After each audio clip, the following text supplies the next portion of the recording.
ব্রহ্মচারীকে মুক্তি না দিলে আগামী মাসে ঢাকা থেকে চট্টগ্রাম লং মার্চ ঘোষণা করা হবে।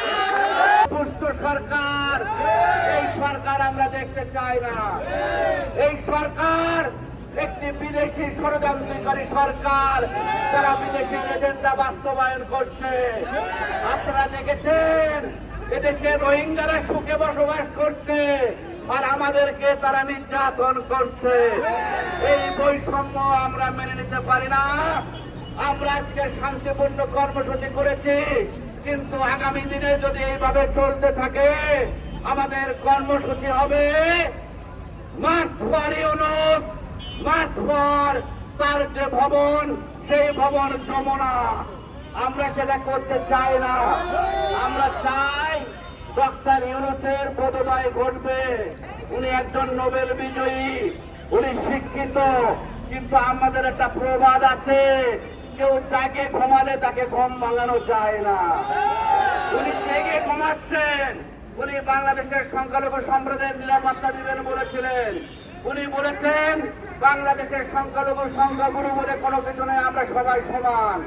কিন্তু উনি যে সংস্কার কমিশন করেছেন সেখানে একজনও সংখ্যালঘু প্রতিনিধি রাখেন নাই। উনি মনে এক কথা, মুখে এক কথা বলছেন। উনি বাংলাদেশ থেকে সনাতনী সম্প্রদায়কে নিচ্ছিন্ন করতে চায়, শূন্য করতে চায়। আমলেও আমরা দেখেছিলাম সংখ্যালঘু সম্প্রদায়ের এই শেখ হাসিনার আমলে সব থেকে বেশি নির্যাতন হয়েছে। আমল থেকে শুরু করে নাসিরনগর সাল্লাহ। আমরা যখন নিরাপত্তার কথা বলেছিলাম তখন তারা বলেছে আপনাদের মামার বাড়ি ভারত, কিন্তু আপনি নিজে এখন ভারতে চলে গেছেন। বন্ধুরা আমার, এটা যদি আমাদের মামার বাড়ি হয়, আপনার কি দাদার বাড়ি নাকি নানার বাড়ি সেটা আমরা জানতে চাই।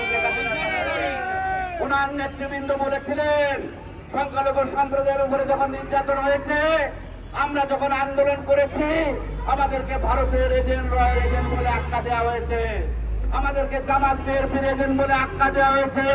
এবং তারা বলেছেন এদেশের সংখ্যালঘু সম্প্রদায়ের এক পা থাকে বাংলাদেশে, এক পা থাকে ভারতে, কিন্তু তার দুই পায়ে বন্ধন আজকে ভারতে রয়েছে। শুধু সে নয়, যারা নির্যাতন করেছে সেই আওয়ামী লীগের লোকজন আজকে ভারতে রয়েছে।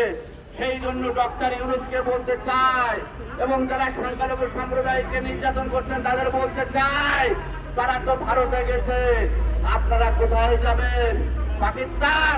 পাকিস্তান তো কোনো বর্ডার নেই 1900 কিলোমিটার দূরে, অতএব পলাতে পারবেন না। সংখ্যালঘু সম্প্রদায়কে নিরাপত্তা দিন, সংখ্যালঘু সম্প্রদায়ের সুখ দুঃখের কথা শুনুন, সংখ্যালঘু সম্প্রদায় আপনাদের সাথে থাকবে। আর না হলে খেলা হবে আগামী নির্বাচনে, খেলা হবে। সংখ্যালঘু সম্প্রদায়কে অবজ্ঞা করে কেউ নির্বাচনে ক্ষমতায় যেতে পারে নাই। আগামী দিনেও সংখ্যালঘু সম্প্রদায় ছাড়া কেউ ক্ষমতায় যেতে পারবে না।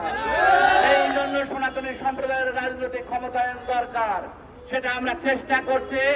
বাংলাদেশের সকল রাজনৈতিক দল এবং সনাতনী সংগঠন যারা রাজনীতিতে উৎসাহী, তাদেরকে নিয়ে সংখ্যালঘু বৃহৎ মোর্চা গঠন করা হবে। আমাদেরকে বাদ দিয়ে কেউ ক্ষমতায় যেতে পারবে না আগামী দিনে।